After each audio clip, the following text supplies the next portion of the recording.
Hey guys, welcome back. It's me again. I listen, I'm gonna level with you. I recorded this podcast yesterday twice, and the first one I wasn't real happy with, and I did something that I shouldn't have done. I deleted part of the recording and then it deleted the whole thing. And so it's a little frustrating because I was up all night with kids, being sick, and that's really unfortunate, and they're okay, but yeah, so here we are, recording another podcast because I told myself I was gonna do it. 52 podcasts. 52. Let's go. This is For Real Talk. I'm Christy Masters, 20 years in marketing, 4 kids, and a brain full of ideas. I break down what works, share real examples, and connect you to the founders behind them so you can stop overthinking and start building something yourself. Okay, let's get into it. So, I don't know where you do your best thinking, but my best ideas come in the shower. I don't know what it is. I don't know, no phone, no kids, no noise, nobody asking me for anything. It's like my brain finally wakes up to the point where it's become a running joke with my clients. We'll be in the middle of trying to think of something, and so they'll go to ask for an idea, and then they'll go, "Oh yeah, this one might require a shower." Honestly, that's what we do. And they're not wrong because for me, that's where it hits. I can be sitting there washing my hair, and all of a sudden I get a complete energy dump right into my brain.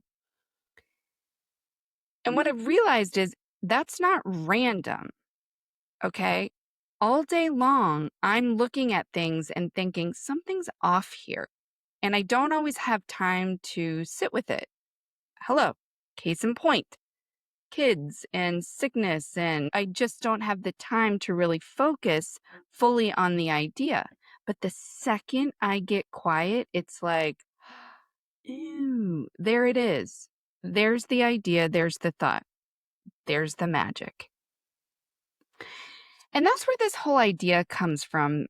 And I call it the ugly baby theory. I know it sounds harsh, and it is not, I promise you. What I mean is when you build something, it's personal. So when someone critiques you or it, you don't hear feedback. You hear you're wrong. And then you get defensive, and then you can't see clearly anymore. But the brands that really grow that I've worked with, the brands that are really on a trajectory and you think, oh my gosh, what are they doing? You know what they're doing? They're willing to hear the stuff they don't want to hear. They're not afraid of it. You know those customers that annoy you? Those comments on the socials that sting a little, and the feedback is where your first reaction is, well, they just don't get it. Maybe they don't get it. But also maybe they don't get it because you didn't make it clear. Because that's the whole game. And this is what my brain does. I see something, I feel the disconnect, and then I can't leave it alone. If I'm reading an article, or I get an email, or I see something when I'm out and about shopping or at school or whatever, I think to myself, I wonder why that doesn't land right. That feels funny. So I'm like a stalker. I go check their website. I go check their socials. I'm looking at their comments. I'm looking at their Google reviews.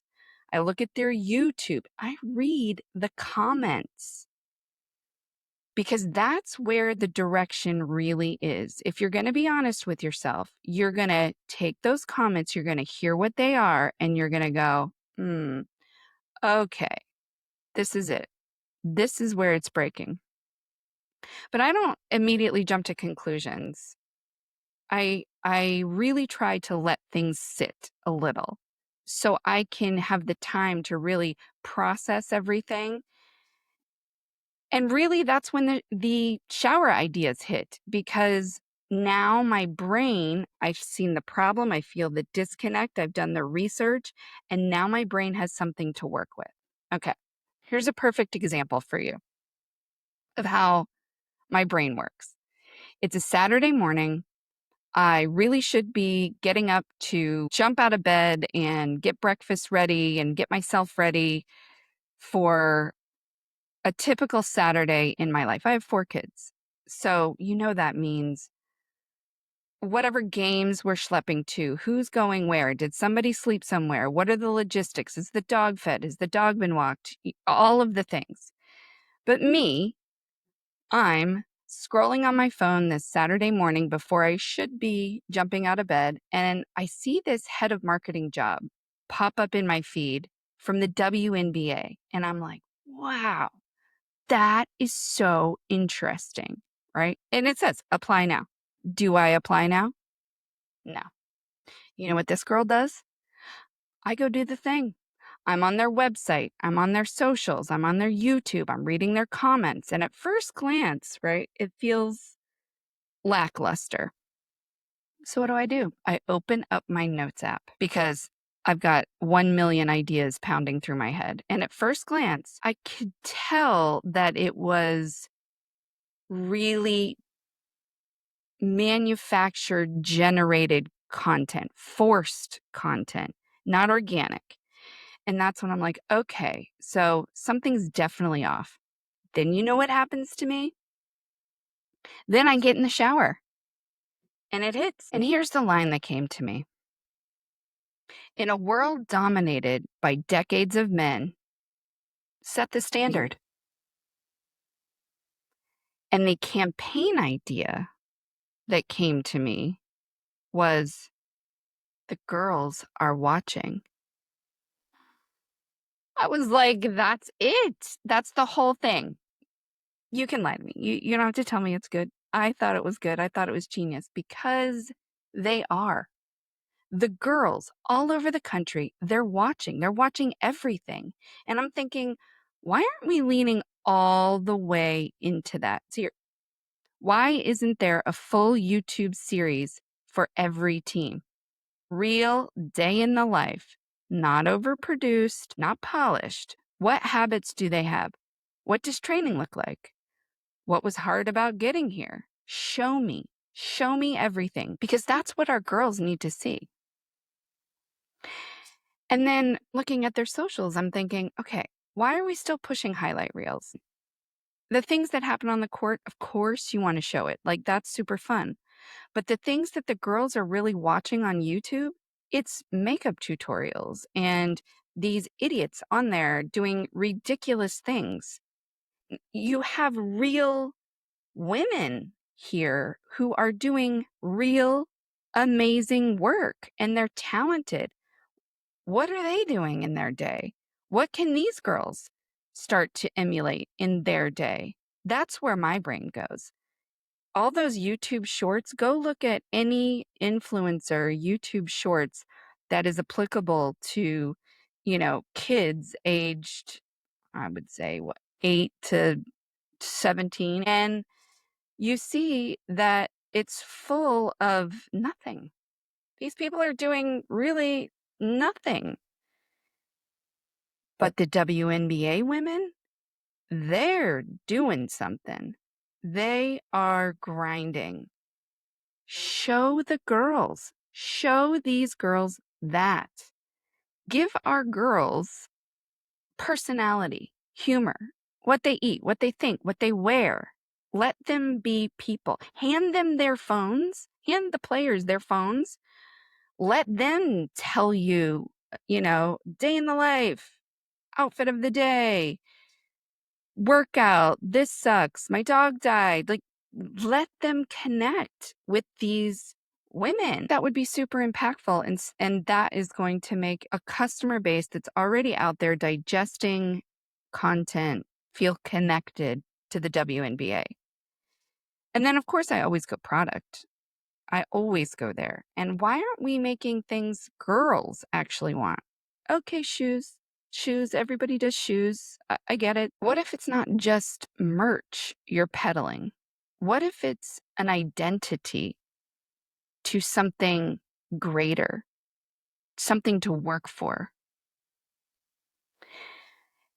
Because you don't have to play to be a fan, but you do have to feel like it's for you. And here's an idea that really stuck. Why is NBA over here and WNBA is over here?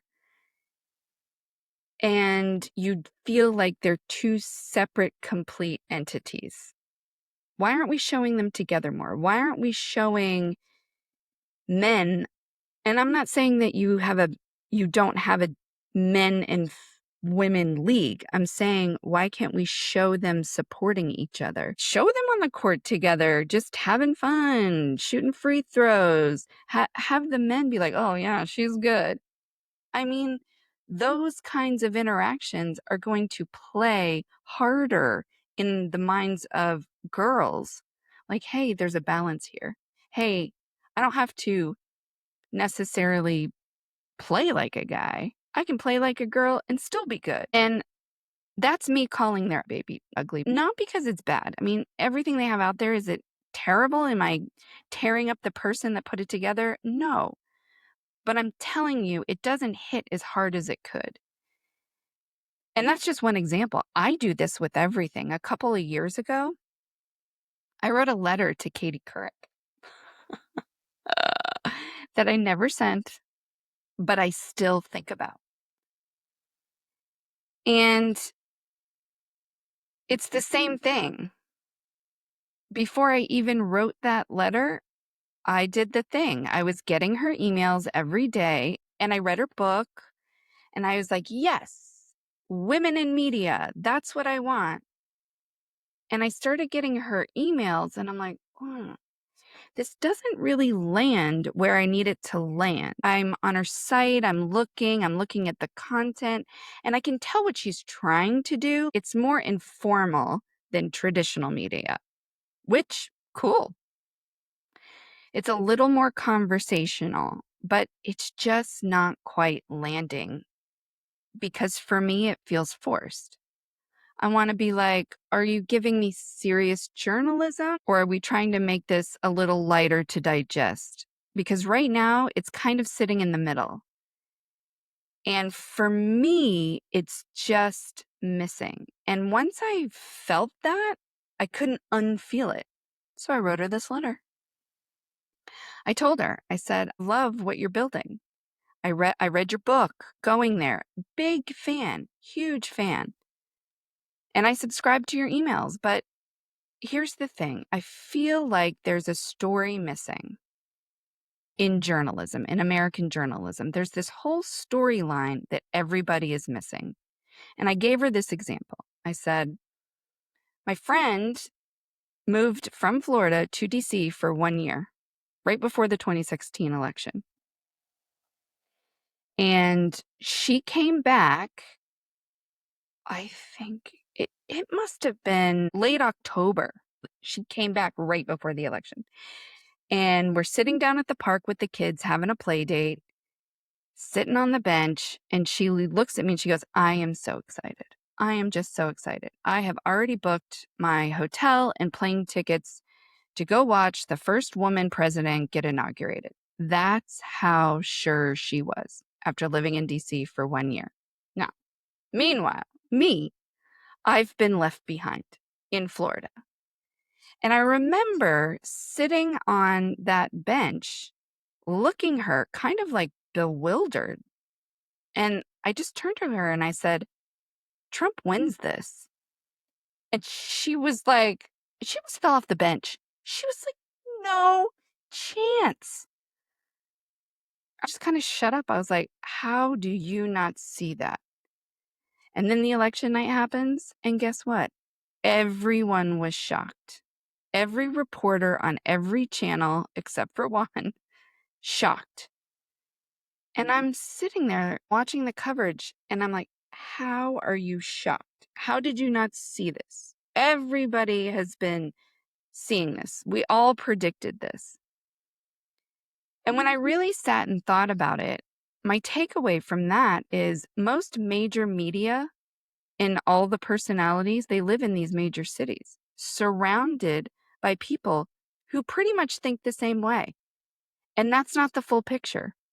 That's not even remotely close to reality, because I'll tell you, I live in a small town in Florida, and what's happening here is a completely different conversation than the ones I see the media having. In my county, during this time, our county was the one making national headlines for book bans, and Moms for Liberty had a good stronghold here. I had friends move out of state because they didn't feel safe. We have parents asking about guns before play dates. We had restaurants turn into cultural war battlegrounds. It's a lot. And no one is really telling the story that way. No one's telling the story of, I live on a street full of neighbors who have completely opposing ideas. But you know what? Our kids play together all the time. We have barbecues. They're regularly in my home. I'm regularly in their home. We do things. We watch out for each other's pets and houses, and, pull the garbage cans in when they need to be. We bring over pots of soup. Nobody is talking about that just because we disagree. And there have been some hard feelings. I'm not going to say that we're like, oh, it's all kumbaya. No, there are some hard feelings on either side, but you know what? We talk right through it. And nobody is telling it from that vantage point. They'll put on specials, these TV specials, and you've seen them. They put all the people up, and, it's split down the middle, or maybe you have like blue on one side, independents, and red on the other, and the interviewer will give them some kind of issue and listen to those people talk. But those people are strangers. That's not real. That's staged. That's forced. So here's my idea. My idea to her was, what if you actually went there? Her book is called Going There. What if you actually went there and you talked to real people, neighbors with completely different views, and see what they say? Get in their heads. Talk to them. How do you feel about your neighbor when they're clearly opposite of you? How have you had to digest it? Tell me one piece of advice that you would have for somebody in that same situation, because that's real life. No spin, no agenda. I even named it Love Thy Neighbor. It's a good idea, right? But I never sent it. It's still sitting there. It's still sitting on my desktop. But I tell you this because that's the pattern. I see something, I feel something, I do the work, I call the baby ugly, and then I let it sit. And that's when I get my greatest ideas. That's when those ideas happen. For a long time, up until last month, that's where it stopped for me. I have a notes app full of ideas that are, they're good. They're good ideas. But they stop there. They're stuck in my notes app, but not anymore. I am going to share these stories, share these ideas, tell you from my vantage point what I know works, because I actually want to help people use this. Use it, because I've seen it work. It works, because that's the whole idea behind For Real, is that I really want to help share what I know to help make other people get out there and start doing all the things that they dream about. And I'm excited to announce that we are doing that in real time. I have a founder who is also a friend. She is the founder of Homestead Collective, and she has agreed to be our first guinea pig. She's not a pig. She's wonderful. She's lovely. But she is going to go through the process with me, and we're going to document it, and we're going to share it, and I'm going to bring her on this podcast. And you're going to hear, she's been in business essentially since 2012. This iteration of her business has been since I think 2021, and she's struggling. She's hit a point and she needs some help. And I've already started, so fun, dive in, give her my thoughts, work with her, and see where it goes. We'll be sharing that in the next few weeks, so look out for that. Next week, I'm super excited because we are going to be talking branding with Nicole. Branding, graphic design, that kind of thing, because let me tell you, nothing works without branding, none of it. So there's a lot coming, and I'm so glad you're here. And for now, call that baby ugly. Call your baby ugly today. Not to tear it down, but to actually see it. And then get out there and start building something. Go build something. Because I can't wait to see it. See you next time. That's it for Real Talk today. This is your sign. Stop waiting, stop tweaking, get out there and start building. See you next time.